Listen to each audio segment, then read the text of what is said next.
Niliweza kuelekeza jinsi gani ya kuweza kutengeneza international account kupitia laptop yako. Sasa hiyo video imeweza kufanya vizuri na nawashukuru sana kwa support yenu. Lakini watu wengi walikuwa wanashindwa kutengeneza international account kwa sababu hawana laptop. Sasa leo nimekuja na video ya jinsi gani ya kuweza kutengeneza international TikTok account kupitia simu yako mkononi. Haijalishi unatumia simu gani, either unatumia simu ya iPhone au unatumia simu ya Android, unaweza ukafanya kitu hichi katika simu yako na ukapata international account yako na ukaanza kutengeneza content ili uweze kutengeneza pesa kupitia simu yako ya mkononi. Na kama ndo mara yako ya kwanza unaniona, usisahau kubonyeza alama subscribe hapo chini, kisha bonyeza alama kengele itakayotokea ili wewe kwanza kupata video zangu endapo nitapost. Asanteni sana pia kwa support yenu katika video ile. Nimeweza kupata views wengi na nasema hivyo kwa sababu account yangu ya YouTube ina subscribers wachache sana. Kwa hiyo naombeni mnisupport, muendelee kusubscribe, share na rafiki yako na aweze kusubscribe ili tufikie lengo letu la subscribers 10,000. Na nashukuru sana kwa support yenu na wale wote ambao mmenitazama kuanzia siku ya kwanza. Asanteni sana kwa support yenu.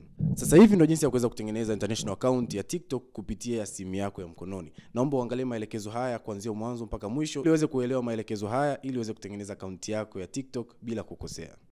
Utaingia kwenye Play Store ama App Store katika simu yako, then utadownload application hii inaitwa Windscribe VPN. Pia hakikisha una email account mpya ambayo haujaunganisha kwenye TikTok account yoyote ile. Kwa hiyo baada ya kudownload VPN hii ya Windscribe, itabidi uifungue. Kisha utatengeneza account ndani ya Windscribe. Kama mimi tayari na account kwenye Windscribe, kwa nitaenda tu connect kwenye VPN yangu. Kwa nitachagua location ya United Kingdom, then location ni London Crumpets. Ili ujue VPN yako imeconnect, utaona alama kufuli pale imefungwa na utaona IP address yako imebadilika. Kwa hiyo utajua VPN yako imeconnect, then utaingia kwenye TikTok app. Baada ya kuingia kwenye TikTok yako, utaenda kwenye upande wa profile. Kama tayari uko na account, utaenda kubonyeza pale juu kwenye jina lako, then utabonyeza add account. Then utaenda kwenye upande wa sign up. Kisha utachagua kwenye option imeandikwa use phone or email.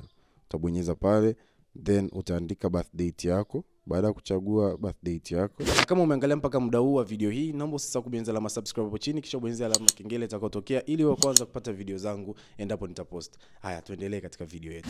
Utaenda kwenye upande wa email. Then kwenye upande wa email sasa utaandika email yako ambayo hujaunganisha popote pale kwenye TikTok.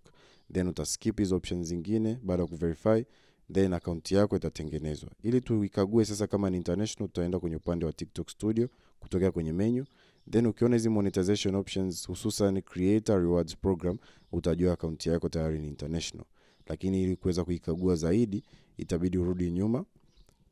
Then utabonyeza pale juu kwenye menu, kisha utaenda kwenye settings and privacy, then utaenda kwenye account, then utaenda kwenye account information.